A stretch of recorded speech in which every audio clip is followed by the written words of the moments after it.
Do you know why this property has not sold? It's been on the market for 436 days. Let's watch Enes's video on 2x speed. I'm going to point out all the flaws of the property, tell you everything that he didn't tell you about this property, and then at the end of the video, I'm going to tell you the two main reasons why this property has not sold and why it might actually end up in auction.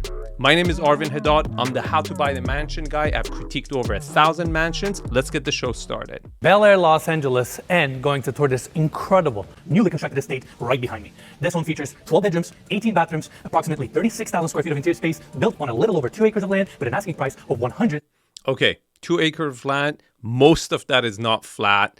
I would give it maybe 20,000 square foot of flat. The rest of it is all hillside. You can see the caissons. It's all engineered. We're gonna start our tour on the exterior. Gate opens up to the $139 million homes don't sit on the street. They have a private driveway. Over here, the frontage is very small for a $139 million home, and that's a negative right off the bat. Driveway, we have stone floors with a pebble rock finish in between, more of the darker tones, water feature on the left. Property is nicely hedged from the street level. All right, notice all the black. Let's talk about the exterior architecture of this amazing estate. We have the overhang details, walls of glass. Coming here, we have the steps. Okay, this is a small detail, but you see that little step? You could miss that step so many times coming home drunk and fall right over to the stairs. That's dangerous because it's not a real step, it's a half step, and it's really easy to miss. This is your incredible spiral staircase, walls of glass, and as you come in here, door opens up and welcomes you into the estate. I mean, look at the views here. Okay, the wow factor is a 10 out of 10. It's amazing. You really want that. This is very good for this property. As soon as you open the door, you give the wow factor, you show the volume, you show the width. This property absolutely delivers it. I even like it more the fact that they framed the view with 2 olive trees. Beautiful. Now coming here, we have the bar on our right hand side, gorgeous stone fabrication, bar seating, custom furniture. I really hate the chairs. I think they're just so not LA. We have Makassar wood panels going all the way to the ceiling. We have double height ceilings here, 23 foot, and right across we have the formal living room area. I mean, this room is just incredible. Custom furniture throughout. In fact, all the furniture in this house was specifically made for this house by a company called 𝗕𝗏𝗕𝗏. They have spent over $3.5 million just in the furniture alone. That money was completely wasted. The furniture in this house is just not what's in Los Angeles whatsoever. It's not what you would expect in an LA house. It's not what the interior designers are suggesting. It's not what's in the magazines. They've just kind of went their own route and went through custom, which I'll tell you what it looks like later in the video. now coming here right next to the formal living room, we have the formal dining room area. It's another elegant, opulent room. We have a stone table with brass legs that sits 14 people. Everything looks gorgeous. In fact, can we get a close-up, Mikey? Another very ugly chair. This is not what's in. I really think the furniture in this house, the custom furniture that they supposedly spent $3 million, and I believe it, they spent $3 million, is hurting, not helping the house sell. Now, we have this opening taking us to the kitchen and the family room. I'm going to start up. That's a small family room for the size of this mansion. This is the other side of the linear fireplace. We have the same marble pattern also here. Just an elegant space that flows straight to your backyard. We have the sliding glass doors stacking on each side, opening up the corner to really expand your views. And I mean, look at this. Downtown Los Angeles right there. All right, let's talk about the views. You get LA views, a little bit sideways. It's not straight on, right? It's not dead center view, but you also get Century City views. That's good. So you get the twin views in LA. But also at the same time, it's a far view. The closer you are to the view where you can kind of feel it and touch it, it becomes more valuable. I would rate this view a very good view. I would give it an 8 out of 10, but it's not the best. This is incredible. They have the same stone floors also here with the chevron pattern. And coming back in, right across from your seating area, we have the kitchen. It's built by Arc-Linia. Look, in regards to this kitchen, first of all, very small kitchen for a house this big. Doesn't have the double island. It's got an L-shaped design. The stools are horrible, but most importantly, the color palette. Who the hell ever wanted a brown and bronze or whatever rose gold kitchen? It just looks like a man designed this kitchen who doesn't cook. As well as these open shelving designs, marble countertops, induction cooktop, second induction cooktop here. You have your bar seating and 20. Wait a minute, it doesn't have gas? I just noticed this. This is super cool. Your coffee bar. Right there, that's clean. It's super clean. This kitchen, Mikey, without the appliances, cost $450,000. Okay, appliances are, B tier. They're not the best. Coming back here, we actually have a pocket door that tucks into the wall, opens up to your dining room area, so there's an easy access from your kitchen. I really do like the flow of the main living area. It's really good. It's very efficient. Coming here, we have an informal dining area right next to your kitchen. Gorgeous stone table right in the center with the built-in lazy Susan. I mean, look at all these brass details with the Again, who has these type of chairs in their home? I haven't seen any other home. Just because it's custom, that doesn't mean it's good. It has a lock in the back. Like, what are we, buckling something up? We're locking up the chair? It just doesn't make any sense. They're ridiculous. Now, let's go check out this hallway. By the way, look at the length of this hallway. And we have this door opening up to your butler's pantry. You basically have a smaller... That's not a chef or staff kitchen to like really cook the food there and, present it in the formal or show kitchen. It's just a pantry with a sink. There's no chef's kitchen in this house, which you would expect in a $139 million house. All the other ones have it. Even smaller $60 million homes have it. $50 million homes have it.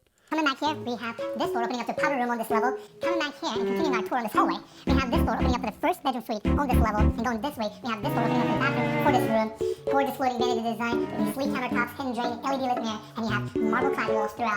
This is the first marble I've seen that I like in the house. Coming back here, we have the second bedroom on this level that we're going to check out in a bit. And lastly, we have this door opening up to the office. This room is decked out with so many different details. Okay, the first thing I would have done if they had hired me to, finally sell this house, the first thing I would have suggested to them would have been get rid of all this furniture and completely restage this property with the type of furniture that is actually in it. We have this custom desk right in the center, TV on the other side, sliding glass doors open up to small patio space, and that door right there opens up to your motor court. That way people can come straight to your office without having to go through the house. Same oak hardwood floors are also here. This is a pretty uninspiring place to put an office, to be honest. When you have gorgeous views, so many different areas, to put it in the back of the house and position it here, not so inspiring place to work. Now, let's take everybody outside. We have the sun going down. Our timing is perfect. That way we can kind of enjoy the lights of the city. We have another 5-foot area here with the custom furniture. And if you focus this side, we have this living wall detail that runs halfway through this section, complemented with this moat that wraps around the backyard. I mean, this is incredible, and I personally really like this living wall detail. Now, do you know why there's a wall right there? There's another house that I have another video on that is right there, and it went to auction. So that's a whole nother story, but subscribe to the channel if you want to see that video. Family room, again, seamlessly opening to the outdoors. Coming here, this is where your backyard starts. 2 olive trees, perfectly frames the space. Okay, this is a super small backyard for a $139 million home. I love the olive trees. They're a little skinny. I've seen way better, nicer olive trees than these. They don't look Italian. They look American. But this is a tiny, tiny backyard. And it goes to this huge point that I'm going to make right now. They bought this land for $5 million. Do you know why? Because it's entirely sloped. Almost most of the house is engineered and sits on caissons. And that forces you not to have a backyard. And to ask $139 million for a house like this, and for you to pay $139 million for a house that doesn't have a natural backyard is criminal, if you ask me. And you have your infinity edge pool. More importantly, you have a motorized 23-foot TV that pops right in front of you. That way you can watch movies or TV or games right here. Do you see how far downtown LA view is when you're not zooming? That's why it gets an 8. And you actually have an outdoor staircase here that takes you all the way to the rooftop deck. We're going to start our tour here with the spiral staircase. What is this again? Brown with gold-plated trimming? Like, what are we, in Saudi? This is Los Angeles. Why would you put that on a modern house? I don't get it. Again, the scale of this room is just mind-boggling. And I'm sorry to mention it. Doesn't it look like Emirates business or first class lounge at the airport? The colors, the brown, the gold, I swear to God, this was inspired after flying Emirates Airlines. All right, come this way. These double doors open up to your wine cellar. That's a cool wine cellar. And that is a very cool chandelier. Right next to your wine cellar, you have a vodka tasting room. And thank God we saw a white color room. This is really cool. I've never seen in any mansion to have a vodka room, which is really cool. It's just, I don't know how often it would be used. Like, let's have tequila upstairs. Oh, you want vodka? We got to go downstairs. But it's cool. All right, let's continue our tour. That was really interesting. Now, actually, Mikey, let's stop right here. Look at these brass inlays on the glass walls. Emblem of the house. Every corner. There are so many details in this house. It's just like, Enes loves inlays. I almost feel like I'm skipping half of it. Yeah, I want to look at the dinosaur. All right, let's go check out the... I love Mikey. You gotta come back. Hit that like button. Let's push this video to go viral. Enes has to bring it back. You're casting your vote. dinosaur. Again, Fleetwood sliding glass doors, they're motorized, tucked into the walls, opening up to your outdoors end. You basically have an outdoor nightclub lounge here, multiple fire pits, multiple seating areas, amazing view. City is glowing right in front of you. And right in front of me, we have this dinosaur skeleton sculpture here. Can you imagine talking to your wife about this? Like, babe, which house did you like? I like the house with the dinosaur. Which one did you like? This does look cool, and it really goes with the whole Batman theme of this lower level. What's your favorite kind of dinosaur? T-Rex? T-Rex. Okay. Okay. Well. Pretty standard answer? Pretty standard answer. Yeah. All right. All right. They have floating floors here where you have the drains tucked underneath. It's the same composite stone finish that's sold throughout the property. And coming here, we have another... That's the house Enes did a tour for. I also critiqued that and showed all the flaws. And it went to auction. It's a long story. You should watch the video. Great video. Outdoor fire pit. All right. Let's come in this way. We have this door opening up to your primary bedroom suite. I don't know if brown is the best color for your primary bedroom of a $139 million home. All right. You have a seating area here dedicated to your primary. Look at it, like a stone wall. Again, super masculine, super dark colors. Primary bedroom. And Mike, here we get a close-up. Even the coffee table is book-matched. Primary bathroom. This bathroom is extremely spacious. We have same oak hardwood floors also here. 24 slabs of color-coded gold marble book-matched throughout. And you have your 18-foot... Finally, lighter color marbles. But they still brought the black. The black continues, just a little bit more white. Solid marble vanity here. Starts right here. And island in the center with built-in seats. So Emirates Airline. This looks like interior business class A380 Emirates. We have wardrobe set up throughout, open shelving. And this closet looks incredible. The veneer, the finish, handles, textures, LED lighting, everything about it is just like incredible. You know, have a quick look. Oh, I also forgot. Got a gorgeous chandelier above. And coming here, water closet number 2 on this side. And we have this door opening up to your second closet. This one has more of the light. Okay, this is the only area that was designed for the woman of the house. I want to take everybody outside. So primary bedroom suite gets a wraparound balcony. It starts right here. You have it nicely hedged on this side. You have your own private jacuzzi. They cheaped it out? What? Come on. That should have been like a custom jacuzzi, like in the backyard. Why did you bring an external piece in? Oh, you cheaped it out. All right, before I tell you guys why I think this property might go to auction, let me tell you the 2 reasons why I think this property has not sold over 2 years or 436 days of being on the market. This property is designed by man for a bachelor man. I don't see a wife walking, holding her husband's hand, walking through this property with their kids and saying, you know what, this is a great place to raise my family. And I can tell you, in my experience, 70% of the time, the woman decides the house. So you've eliminated a huge buyer pool of married families who happen to be the most wealthy as well to design this house for a bachelor man. Fine, you're going for a niche. But then the choice of furniture and finishes, I have not seen American buyers or Western Hemisphere buyers, let's say, being attracted to these finishes, these color palettes, and these furnitures. So you've gone niche to, attract possibly, the Gulf countries, Asian countries to this house.